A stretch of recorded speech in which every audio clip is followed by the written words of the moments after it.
teman-teman, kalian tahu nggak sih apa itu analisis Malcolm Baldrige? Nah, kali ini kami dari kelompok 4 mata kuliah P4K kelas B yang beranggotakan Balkis Halisa, Haris Syahirul, dan Regita Septiani akan menjelaskan tentang hal tersebut. Yuk disimak! Kita kenalan dulu ya sama MBNQA atau Malcolm Baldrige National Quality Award. Penghargaan yang pertama kali diadakan pada tahun 1987 di Amerika Serikat. Yang melandasi munculnya analisis Malcolm Baldrige adalah kesadaran manajemen kualitas, sehingga penilaian dan penghargaan Baldrige dapat menjadi pendorong bagi perusahaan atau organisasi untuk meningkatkan kualitas dan performanya. Awalnya, penghargaan ini hanya diterapkan pada organisasi kategori bisnis saja. Tapi pada tahun 1999 ditambahkan dua kategori, yaitu pendidikan dan kesehatan.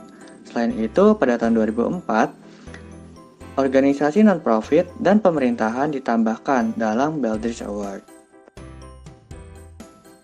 Dalam mengukur kinerja suatu organisasi, ada 3 alat yang dapat digunakan.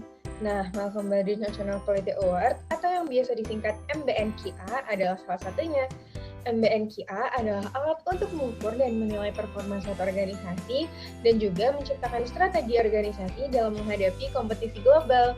Malcolm Baldrige dapat menjadi media untuk mengelola performa dan juga untuk perencanaan, sehingga hasil analisis Malcolm Baldrige dapat diterapkan selama proses perencanaan program kesehatan, khususnya terkait strategi organisasi dalam menjalankan program kesehatan nantinya.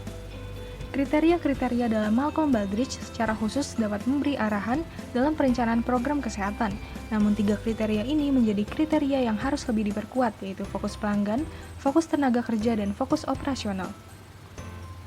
Terdapat 7 kriteria Baldrige. Yang pertama, kepemimpinan dengan total skor 120 poin yang terdiri atas subkriteria kepemimpinan senior, serta tata kelola dan tanggung jawab sosial. Kedua, perencanaan strategis dengan total skor 85 poin yang terdiri atas subkriteria pengembangan strategi dan pengimplementasian strategi.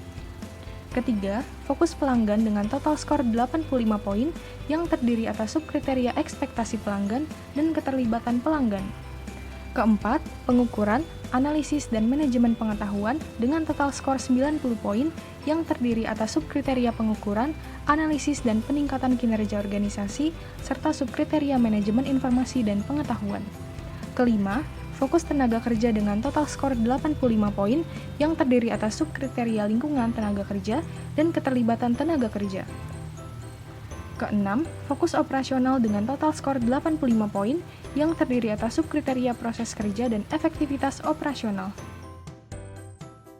Yang ketujuh, kriteria hasil dengan total skor 450 poin yang terdiri atas hasil produk dan proses, hasil pelanggan, hasil tenaga kerja, hasil kepemimpinan dan tata kelola, serta hasil finansial dan pasar. Selanjutnya, terdapat 2 jenis dimensi skor, yaitu dimensi proses dan dimensi hasil. Untuk dimensi proses terdiri atas approach, deployment, learning, dan integration. Sedangkan dimensi hasil terdiri atas levels, trends, comparisons, dan integration. Berikut ini merupakan proses scoring guidelines untuk dimensi proses. Kemudian, ini merupakan result scoring guidelines untuk dimensi hasil. Selanjutnya kita akan membahas mengenai tahapan-tahapan dalam analisis Baldrige. Tahap pertama yang harus dilakukan adalah persiapan dengan melakukan survei awal terhadap kinerja organisasi yang ingin kita nilai. Hal ini bertujuan untuk mengetahui kecocokan antara kriteria Baldrige dengan objek atau organisasi yang ingin kita nilai. Selanjutnya, kita dapat merancang daftar pertanyaan sesuai dengan penilaian Baldrige. Setelah pertanyaan selesai, kita dapat menyusunnya menjadi sebuah kuesioner. Kuesioner tersebut kemudian kita sebarkan kepada pihak-pihak yang bersangkutan di organisasi atau perusahaan yang kita nilai.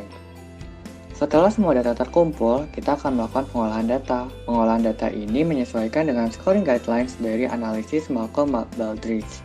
Setelah itu, kita akan melakukan penilaian secara keseluruhan. Penilaian ini akan menghasilkan luaran berupa level kinerja dari organisasi atau perusahaan yang kita nilai. Dapat kita simpulkan bahwa analisis Malcolm Baldrige dapat menjadi motivasi atau pendorong untuk meningkatkan kualitas serta performa suatu organisasi. Jika hal ini diterapkan dalam fasilitas kesehatan, Tentunya pelayanan kesehatan diberikan akan diusahakan untuk menjadi pelayanan yang terbaik, sehingga akan meningkatkan kualitas secara keseluruhan. Nah, kurang lebih itu dia penjelasan tentang analisis Malcolm Baldrige. Yuk kita terapkan di organisasi atau komunitas kita masing-masing. Kami dari kelompok 4 pamit undur diri. Sekian, terima kasih, dan sampai jumpa.